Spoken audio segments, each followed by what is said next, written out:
A month ago, I made a decision to earn $30,000 a month and show you the whole entire process. So here are my 4 income streams in detail to eventually reach that goal. I'll also be revealing how much I have earned from each of it last month just so you know how broke I am now. And just for fun, I will also rank it according to what I believe would be my worst to best income source in the future. First physical product, my girlfriend and I started a skincare business called You Glow. We just released our first product, which is a coffee scrub, something like this, on TikTok, Shopee and also Lazada. You might be wondering why no Amazon or your other famous selling platforms. Well, people in Malaysia, which is where I live, don't use Amazon much as compared to Shopee. So Shopee is basically Amazon for Southeast Asia. I have also seen in the comments asking why did I not sell it internationally. Honestly, I have no idea how to. Sounds super complicated in terms of the logistics and the import and export licensing stuff. It's just very confusing, and more importantly, I think I should master a single country first before I bid more than I could chew. So anyways, for last month's earning, we earned a total of $41.73. I don't know if my girlfriend allows me to reveal the earning or not, but well, it's too late. It's not much, but at least it's something and I'm happy with it now. Second, investments. I started off investing about 2021 and I pretty much put all my savings, about 80%, into 2 high dividend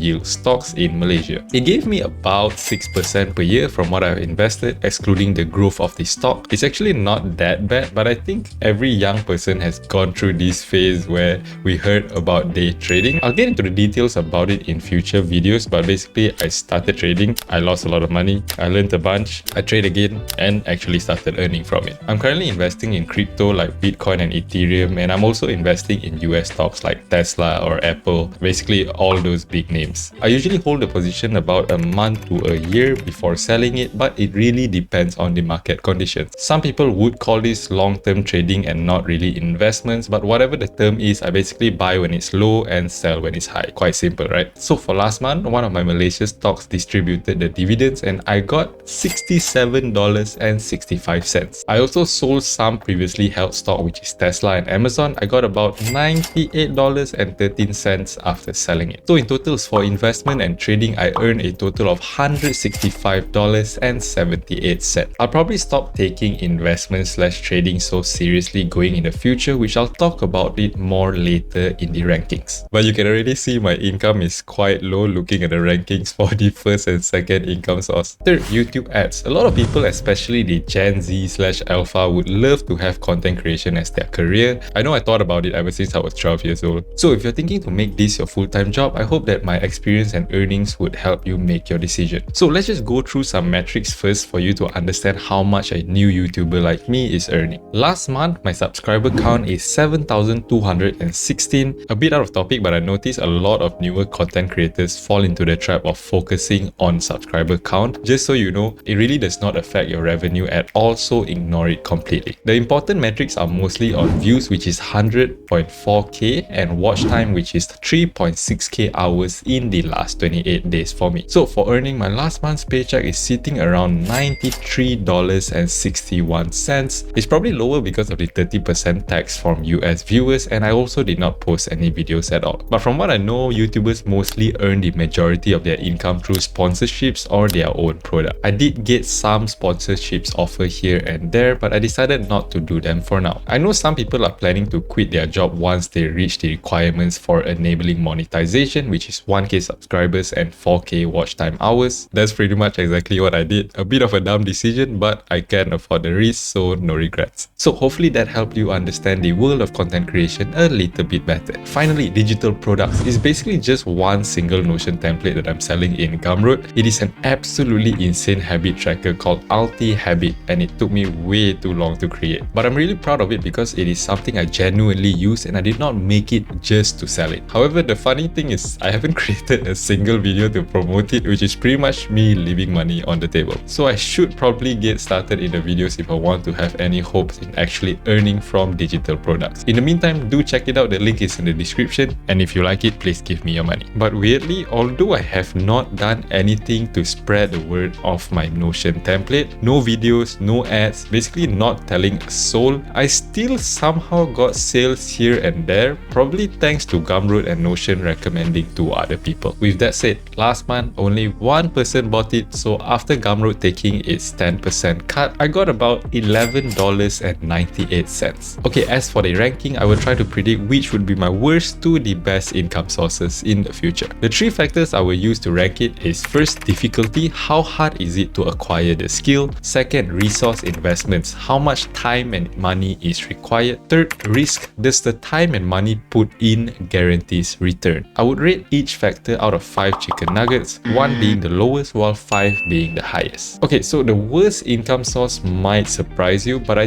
think it's going to be investments. I know all the financial gurus says differently, but let me explain my thoughts before you flame me in the comments. Investing is actually quite simple. Many investors just put their money into one of the ETF that tracks the S&P 500 like VOO, and most of them use a strategy called dollar cost averaging. It sounds very cool, but basically it is just buying on a set interval regardless of the price. For example, investing 500 on the 15th of every month into VOO, very simple, so difficulty 1 chicken nugget. For time commitment, once you have learned the basics on how to navigate the platform like buying and selling, it pretty much doesn't require a lot of time other than occasionally checking the market. But in terms of the cost, I would rate it quite high because although it doesn't require much money to start, especially now there is this thing called fractional returns. Instead of buying one whole stock, you can just buy 0.1 of that. However, to get a huge amount of return, I need to have a huge amount of capital as well. So I would rate resource investments as 4 out of 5 chicken nuggets. Not good. The good thing about investments is based on historical data, the S&P 500 increases about 10% per year. Of course, you can't base it on past data to make your decision, but I believe that as long as I invest the money that I do not need for the next 10 years, the market tends to always go up. So I would rate risk as 2 out of 5 chicken nuggets. I would actually rate it 1 out of 5, but it's an extra 1 chicken nugget because you never know what would happen that might force you to sell on a loss. Third place for the best income source is digital products. Since I'm selling Notion template, the difficulty is based on my creativity to make a template that stands out. There is also technical skills, but it isn't that hard to make a template except for the Notion formula. Then again, honestly, I tend to get a lot of help with that because the things I want to make is always very complicated. Like the Alti Habit Grid thing is way too confusing to make, but you have to admit it looks cool though. Okay, I'm getting a bit sidetracked. Anyways, I would rate the difficulty as 3 chicken nuggets. In terms of cost, it literally costs $0 to make the template and publishing it on Gumroad. It does take quite a lot of time, but since I'm making the template that I'm actually using personally as well, the Notion template actually saves me more time instead. So I would rate it as negative 1 out of 5 chicken nugget, but the lowest is 1, so 1 chicken nugget it is. Physical product is the second predicted best income source in the future for me. This is one of the hardest things that I have ever done in my life. Honestly, I have no clue what is going on. There's so many things to learn, so many things to care about, and it's just absolutely overwhelming. So I would definitely rate this as the 5 biggest chicken nugget you have ever seen in your life. The initial cost is high because you do need to pay for the manufacturing costs, licensing costs, basically a lot of stuff. And the ongoing expenses is also high because marketing is important, so ads and such. We haven't even got someone in our team that requires a monthly salary, so when that happens, the expenses will just keep increasing. Pretty much all business owners would agree that growing a business is like growing a child, so time commitment is super high as well. Resource investments, 5 out of 5. For risk, people say that business is just like a game, except it is in real life. But I have to disagree. In a game, there is a set path that you have to take to progress. Even games that are supposedly open world, there is still a path for you to take. But for this business, there is so many paths that I can take that I get stuck not knowing which path to take because I'm afraid it might be the wrong choice. And since the business is currently self-funded, the wrong choice is quite dangerous. Risk, 5 out of 5 as well. So you might be wondering, if everything about it is bad, literally all factors are 5 out of 5, why do I still think that business would be my second best income source in the future? Because I think this is one of the best in terms of scalability. Once you get trust and brand recognition, the new products released will pretty much guarantee some sales as long as the quality is good. Recurring revenue also exists because it is a consumable product. Pretty much the main thing that this business needs to focus on is the product has to be good quality and the marketing has to be on point. And finally, the last and the best is of course YouTube ads, or to be more accurate, I would call it building a personal brand. Because YouTube ads doesn't actually pay much, it's more important to build your personal brand either in YouTube, TikTok, Instagram, or maybe just every single platform. In terms of difficulty, it is definitely one of the hardest career ever because you are pretty much doing multiple jobs all by yourself at the start. You are a graphic designer because you have to make thumbnails, you are a scriptwriter, a video editor, a data analyst. You need a lot of different skills to make one single good video. Of course, in the future, you can hire people to do those stuff, but usually YouTubers start by themselves because they don't have any money yet. So I'll rate this as 5 chicken nuggets. Making a video actually doesn't require cost because if you have a phone, you pretty much can make a video already. There are already a lot of viral videos that literally just use their phone's camera,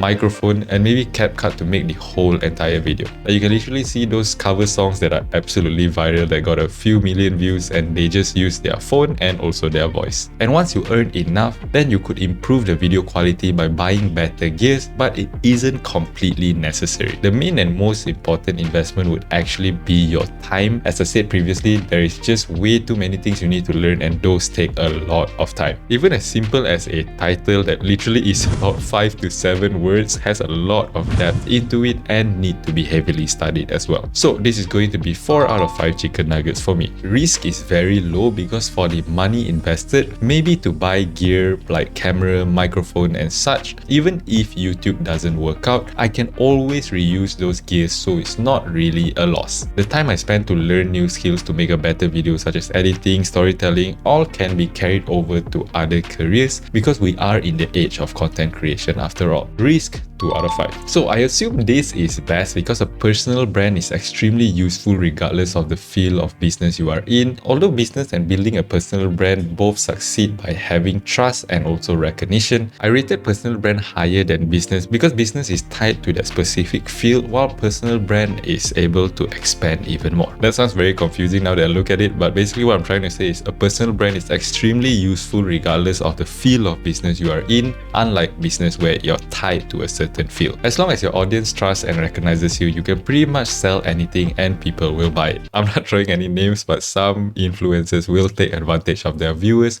by selling them absolutely trash products. I'll be extremely honest, I'll try my best to not be like that in the future, but who knows, I think if I'm really desperate, I can see myself doing it. So speaking of Notion templates, I actually created one that made my whole life into a game and it's actually quite fun. Check it out right here. Thank you for watching and see you in the next video.